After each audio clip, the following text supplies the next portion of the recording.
That's a great way to describe it, a second act. I've never called it that, and I like that. I'm going to steal that from you, Josh.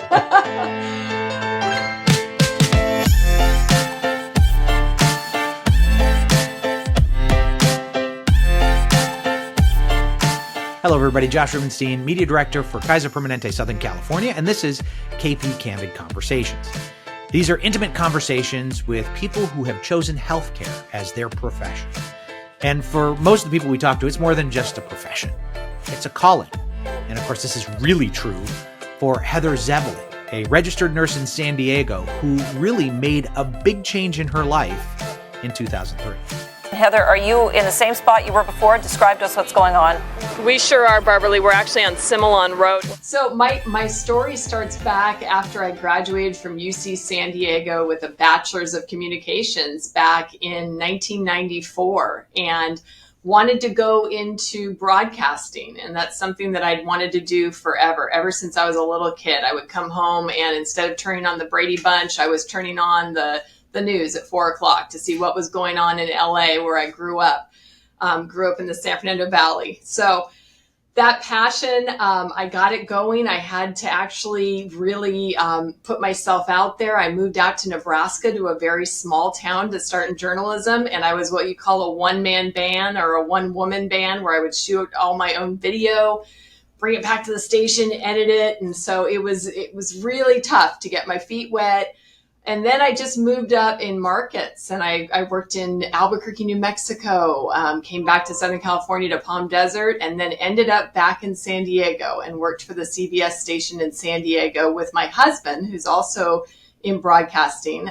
We met in Albuquerque, and I worked there for about 5 years. We had our two beautiful girls, and I decided I wanted to stay home with them and really pour myself into them for a while.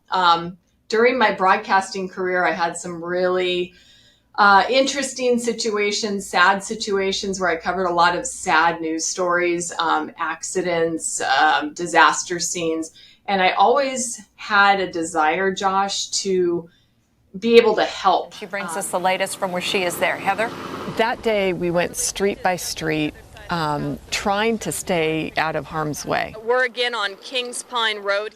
It was tough to be on the sidelines with a mic in your hand, reporting on the news and bringing the news to the people at home. But I had a real yearning inside of me to want to do more, to be able to jump in and help the accident victims, the disaster victims. And so kind of fast forwarding to 2003, I was covering the Cedar Fire in San Diego that tore through Scripps Ranch, one of the communities there. And I was on the front lines, surrounded by flames on both sides of me, reporting on homes that were being lost. And that's when it really, really kind of grabbed me. And I said, I've got to do something else. There's something else out there. So when I was ready to go back to work, I decided it's time to go back to school. And that's when I decided I wanted to go back to nursing school and become an RN. So it was just a beautiful journey. I loved my broadcasting career. I interviewed presidents. I just covered so many wonderful, interesting stories over the years. But this is truly who I am. I think it's actually kind of funny that you mention your journey, because it very much is very similar to one that I had, except you went on to do something important for people. I'm in the talking business still, but you decided to actually, but making that, but I find it really interesting that you spent a life looking at all of the horrible things that happen. And when you're a journalist, you are covering the worst of the worst and seeing everybody's worst day. And you were inspired to do something about it. Yeah, absolutely. Absolutely. And I think that that's what was missing, Josh, in my news career, is just, the inability to step in and be a healer and a nurturer. And it's just was such a quality, I think, that's ingrained in me. And I'm a mom of two girls, so, love to take care of people, love to be a nurturer. But yeah, I'm so blessed. First of all, I have the most amazing husband, because he's also in the business. And without him, Josh, honestly, I couldn't have done this. Our girls were little when I went back to school. They were like 3 and 5, I think. My oldest is now going off to UCLA in the fall. And Congratulations. thank you. Thank you. Yeah. So he really held down the fort, so to speak, it was a 4-year process between the prereqs for nursing school and then the nursing program. And then I went on to get my BSN through Western Governors out of Salt Lake City, Utah. I was working full time and then doing an online BSN program. So for everybody, what's a BSN? BSN is a Bachelor's of Science in Nursing. So I graduated from Palomar College here in San Marcos in North San Diego County. Beautiful program. They just really do such a great job training their nursing students. And then I just decided, man, I'm older, and if I don't go back and get that advanced degree now, it might not happen, because once I get going, I think I'm just going to, keep working. And so I did it, and I'm so glad I did it. So glad. So, so BSN, a registered nurse. Tell me the difference between, and I saw WCC, which is wound care. Tell me the difference between all of those certifications. Sure, absolutely. So an ADN is an associate's degree in nursing. You are a full-fledged RN. A lot of RNs, they are have an associate's degree. The BSN is your Bachelor's of Science in Nursing. So it's just a more advanced degree. I have a BA in Communications. That actually helped me get the BSN a little bit quicker. It didn't have as many, courses to complete, which was great. The WCC that we talked about, I'm wound care certified. So I fell in love with wound care when I started working here in the primary care nurses clinic in San Marcos. I'm really fortunate to work with a wound care specialty physician who's one of our primary care physicians, but she started out in wound care. And she just kind of got me really jazzed about this side of nursing. And together we team up and we see a lot of patients in need here in San Marcos and the North County, and lots of patients with venous stasis ulcers, diabetic ulcers. And it's just a really rewarding side of nursing. I love seeing the progress. Sometimes, the progress is slow. But when we can heal up a really significant wound, it's just, there's nothing like that feeling when you set someone free and say, okay, you're hereby graduated from wound care world. And we're talking trauma wounds and wounds that are from exactly diseases, right? Yeah, trauma wounds. Exactly. We do still see a lot of trauma wounds too. Patients who come from the emergency department and urgent care are sent our way for regular wound care. And anything from major lacerations to, like I said, some things that involve different things going on in the body that cause open ulcers. Yeah. Mm-hmm. Was there ever a time where because I assume you have to be okay with a lot of blood. Are you? Oh yeah. Was there ever a time where the sight of that, was a little skeevy for you, or were you always? Much? Yeah. Were you always okay with it? So Josh, I'm going back to the news career. I don't know. I think because I was exposed to some pretty gruesome stories and saw some pretty gruesome things, it just has never been a problem for me. Yeah, I actually, I don't know if have heard of that show, Dr. Pimple Popper. You either are into it and you find it interesting, or you think it's absolutely crazy. So I guess I'm on the crazy side. So no, it's all good. No, and we are so fortunate that you are able to do that, because it takes just someone who has that amazing skill and amazing constitution. I want to backpedal just a second so that people understand kind of the choice that you made and how big it is. When you're in broadcasting and you kind of mapped out what really it is, the journey, not so much today, because we're seeing a lot of young people and getting into television a lot quicker just because of the economy of scale. But certainly when you and I started out, because we started out pretty much at the same time in broadcasting, you work your way into small cities, you really put in your time, and it is grueling. You don't make any money. Nope. And, people think that you make a lot of money because you're on television, but you're making less than minimum wage in most cases. I know I did my first couple of jobs. And you work hard to work your way up to a major market like a San Diego. And a San Diego is a big market to be in, a prestigious market. And so you're at the point where, like, I did it. I made it here. No. And then you make this decision to move on to another career. Was that that soul searching, was that really hard? It was a little bit. I think it was a little bit easier because, like I said, we came up with a pretty good plan. I worked basically up until, I don't know, the seventh month of my pregnancy with our second daughter, and then I said I'm stepping away. I'm going to stay home with them, and then I'll go back to work eventually. So it was some soul searching, but people ask me all the time. They actually, some of them, and it's crazy, but some of them still recognize me Yeah, I from was the gonna days ask when you I that. was Heather Lucas, under my maiden name at Channel 8. And they'll say, gosh, Heather, do you miss it? It's so glamorous, and you stepped away from all of that. And how could you do that and come into this world of nursing and then you're involved in all this wound care. And I said, oh gosh, I said, that was the best decision I ever made. Mm. My husband says it, I say it. This is totally me. It's so me, what I've found. I'm so blessed to be a part of Kaiser. I I'm love that. so blessed, How Josh. did you I mean, find Kaiser? How did you come to Kaiser Permanente? yeah, great question. So after I graduated from nursing school, I joined a nursing registry, and one of the registry I was with was a registry that would place nurses at Kaiser to do the flu shot clinics. Mm-hmm.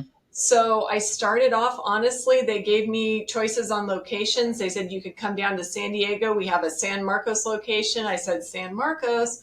I live in San Marcos. My whole world is in San Marcos. And so I started out in the lobby at the San Marcos Medical Center giving flu shots and got to meet a lot of people. They liked me and gave me some opportunities to do some different things here up in primary care. And then the next thing I knew, I just hung in there, and then I ended up getting moved into a full-time position. So at Kaiser, and best day of my life, honestly. I mean, besides, the day I married my husband, had my girls. I Third, just feel, yeah, right? I Third feel best. blessed. That's I great. have to tell you, Josh, real quick, my grandmother was one of the, I would say, like one of the first members of Kaiser when Kaiser was Permanente in Los Angeles. Oh, wow. She was a bagger at Safeway. And they said, okay, here's the insurance plan. It's through this group called Permanente. Well, she would go to an appointment and present her card, and everyone would go, oh, Mrs. Lucas, you're royalty. You're one of our first originating members. Your number's so low on your card. And Kaiser took such good care of her, Josh, until the day she passed. She was so proud to be with Kaiser. And I just think she didn't live long enough to see me join Kaiser. But I think, she's watching from above, and she's just so happy that No I doubt. found a home here.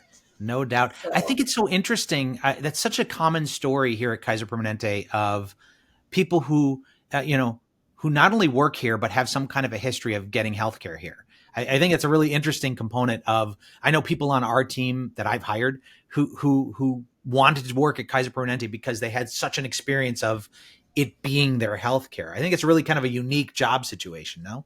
it really is. We just provide such an amazing service. We're just so proactive with healthcare and our patients' needs. And I love the new motto: "Respect me, know me, guide me," is our new Kaiser motto. We're given shirts with the new motto, but it's so true, because I feel like that's something we really shine in, is that especially in primary care, we're seeing the same patients all the time. And with my wound care patients who I'm seeing, sometimes 3 times a week, if they have a significant enough wound, I really get to know them. I get to know their challenges. I get to know their family dynamics, and those all factor in to the road to healing. What type of support system do you have? And going back to nutrition, what kind of meals are we eating? Are you have family helping you with some meals? So it's just, it's such a beautiful place to work. I can't see myself ever going anywhere else. Do you, and as you were talking about, the patients that you care for, and especially in wound care when you're seeing them on a regular basis, Yeah. do you get emotionally connected? Oh, absolutely. Absolutely. I've had some sad days. Where patients I've worked with for quite a while that had a really difficult wound. We worked on it, and then sadly, something would come up.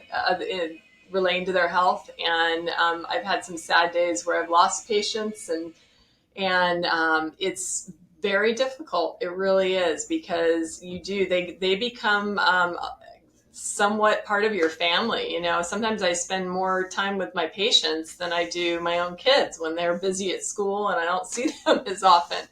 So it's tough. Yeah. But that's also a beautiful side of it. Such an honor for me to have these patients who allow me to be a part of their life, to share those things, to share stories about their family, about their history. So I often say that I feel like my patients are always saying, Heather, you give me so much, you help me so much.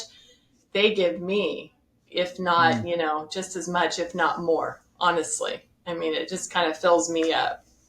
Our nurses are such an important part of that healing process, because you're the ones coming in every hour doing the check, really getting connected to that patient on more of a long-term basis. So the heart of a nurse is really so critical. It's so true. It's so true. I'm so honored to work with the nurses that I work with here at Kaiser too. Our San Marcos Medical Center, we just had a brand new hospital, Josh, built right behind us, and it's gorgeous. And it's, we're so excited about it. And we're so excited for our patients, because they're just going to have this gorgeous hospital to, if they need it. But the San Marcos Medical Center is large. We're one of the largest MOBs in San Diego County. We're considered, I think, one of the big four. And I think I know someone in every department here, because the people who are here, we love it. We love San Marcos. We represent San Marcos every day with a smile and great patient care. And we're just really proud, really, really proud. You had mentioned that there was a fire that you covered, and then that was the turning point. Did something happen at that fire that did it, or was it just the culmination of all of those years? I think it was a little bit of the culmination, Josh, to be honest, but also that was probably like the most danger I've been in my news career. We were one of the first crews on scene that day, and Channel 8, the CBS affiliate here, did a story recently where my husband, like I said, who's still in the business, he has his own feature segment called the Zevely Zone in San Diego. And they said, do you think you could interview Heather and do like a 20-year anniversary story on the fire, because it was from 2003? And he said, sure, I'm sure she'd do that. And so he sat down and interviewed me, and it really brought it back to how much danger. I think I didn't realize that day, we were really surrounded kind of by flames and locked into this little area. And at times we were running, my photographer and I, he's like, okay, we got to run down the street. And we were just keeping track of all the homes that were being lost that day. And so I was amazed by the firefighters that day. And first responders. And I think that was, again, just kind of like a little tipping point, kind of like, Heather, you can be a part of this. You can still tell stories, still hear people's stories, be the communicator. Because I love to communicate. If you could not tell, Josh, I love to talk. So I don't have trouble with that. Well, I think it's interesting that you mentioned that, because I think that that's an art that may be put to the side in some cases when it comes to healthcare. But really, it is so important that our nurses and our physicians and our staff, and even the people who greet you at the front desk, our ability to communicate to the people who are coming in is so important, especially when you consider these are people who are coming in that have problems, that are dealing with maybe some of the worst things that they've had to deal with, right? Yeah. Absolutely. Some days, those are the best days for me, when I have someone come in who is just kind of at their lowest low. They're not feeling well. Other things are going on, in their life, and they come in and they're just real down. And if I can just, listen to them, maybe put just a little smile on their face, make them just feel a little bit better, just know that they're cared about and that we're here for them. I mean, that's the most important thing. I think, Kaiser does a great job of making sure that they know that we're a team here, and the team is here for you. So, yeah. and I do want to be, this is a candid conversation, so I want to be honest with this. I know that the last 3 years have been such a difficult time for you, for all of the nurses, staff, physicians throughout Kaiser Permanente. But I do want to know, tell me about your experiences the last 3 years in particular. Yeah, it was just wild. I mean, I still look back on it and I go, did that really happen? Was that like a nightmare that, a dream? And it really just came on so fast. And I think that we were somewhat fortunate here in the outpatient setting, Josh, that we weren't seeing the same situation that all those RNs in the hospital were seeing, all the nurses and the doctors in the hospital were seeing. We got to a point where we were doing a lot of telehealth here in primary care outpatient because didn't have as many patients coming in to see for appointments and for services. But someone was saying it's kind of reminds them of Titanic, and as the ship goes down, the band's still playing, and collectively in healthcare, we were the band. We still had to play on. We still had to be here. It was a difficult time. It was a difficult time. And the patients who were coming in, we did our best just to protect ourselves, protect them. And it's still, like I said, it doesn't seem real. It was a challenging time. Did you feel at any point where you were just completely burned out and needed a break? Yeah, I think we all kind of got to a point where it got heavy, right? And I think that the news too, gosh, to go back to the news world, right? It's like when we weren't working here and taking care of the patients who need to come in, we were at home watching the news and hearing all the grim numbers. There just wasn't any light at the end of the tunnel. And that was difficult. Yeah, I think it was hard because my husband's whole, as you know,